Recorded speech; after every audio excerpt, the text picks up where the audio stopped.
You know, every single great invention, whether it's a smartphone or a massive skyscraper, it all starts as just an idea in someone's head. But here's the real challenge. How do you take that 3D idea and put it on a flat piece of paper so that anyone, anywhere in the world can look at it and build it perfectly? Well, that's the magic we're going to break down right now. It's a heck of a puzzle, isn't it? I mean, if you draw an object from just one angle, you lose so much crucial information. Is that circle you drew a sphere, a cylinder, or maybe a cone? There's no way to tell. What we need is a system, a set of rules that lets us translate 3D reality into a 2D blueprint with zero ambiguity. And guess what? For centuries, this has been the answer. This is the language of technical drawing, a totally universal system that lets a designer in one country communicate perfectly with a manufacturer in another. It's called orthographic projection, and trust me, it's way simpler and more elegant than it sounds.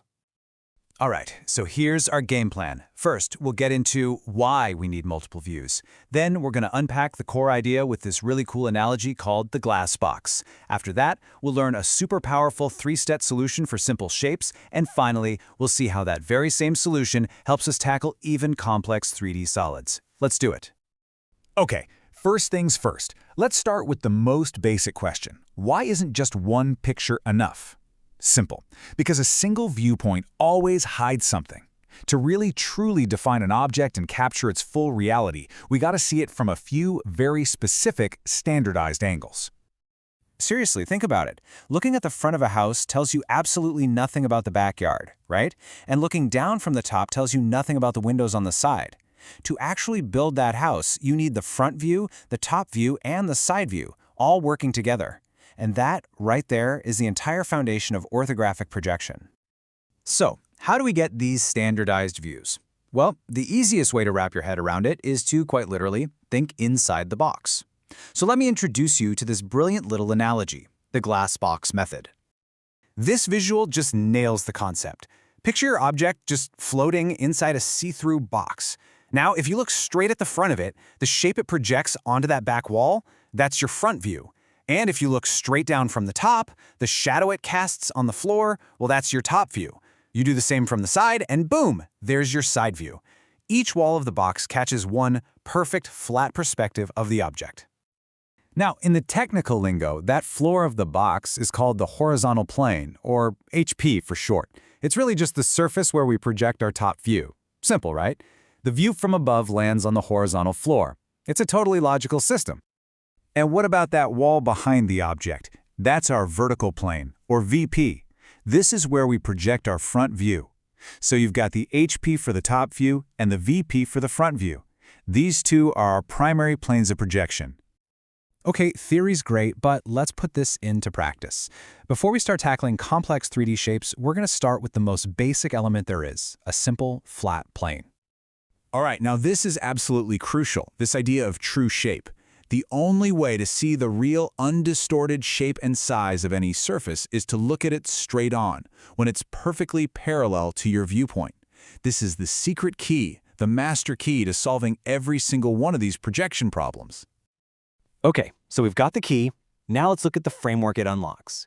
It turns out there's this super reliable, three-step process you can use to solve pretty much any problem where an object is tilted at some weird angle. And here it is. It's so simple. First, you just pretend the object is in an easy, flat position so you can draw its true shape. Second, you apply the main tilt, the surface inclination. And third, you apply any secondary tilt of an edge. Let's actually see this in action.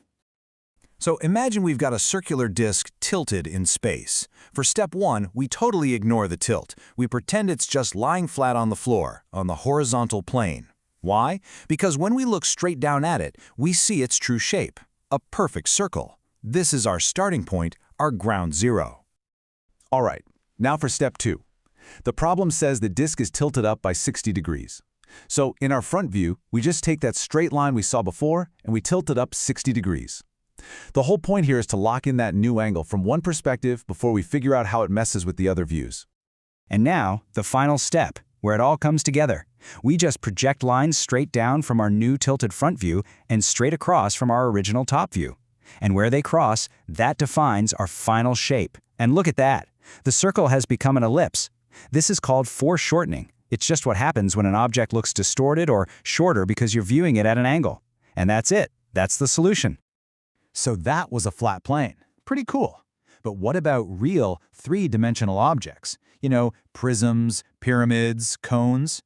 It might seem a lot more complicated, but you're about to see that the exact same logic applies. Time to level up. First, let's just quickly put solids into two buckets. They basically fall into two main groups. Group A has the same shape on the top and the bottom. Think prisms and cylinders. Group B starts with some kind of base and then comes to a point, an apex, like pyramids and cones. So how in the world do we draw a tilted pyramid or a cone that's lying on its side? Look familiar? This is the big aha moment. The exact same three-step solution we just used for that simple circle, that is the universal process for any complex solid. This is the whole secret sauce right here. The only tiny difference is how we start. For step one, we always imagine the solid is standing upright on whatever surface it's supposed to be tilted against. So if it's inclined to the floor, the HP, we first draw it standing on the floor. And why do we do that? Because it gives us the true shape of its base in the top view, and that's the key we need to solve the rest of the puzzle. So you see, this isn't about memorizing hundreds of rules for different shapes. Not at all. It's about understanding one core process, one powerful way of thinking. You assume a simple position to find the true shape, and then you apply the tilts, one by one. It's really just a method for solving visual puzzles. And that's why this is so much more than just a drawing technique. It's a logical system for translating your imagination into a concrete, buildable reality. It's the fundamental code that bridges that gap between a thought in your head and a tangible thing you can actually hold in your hand. So now that you understand this language of creation, the only real question left is, what are you going to design with it?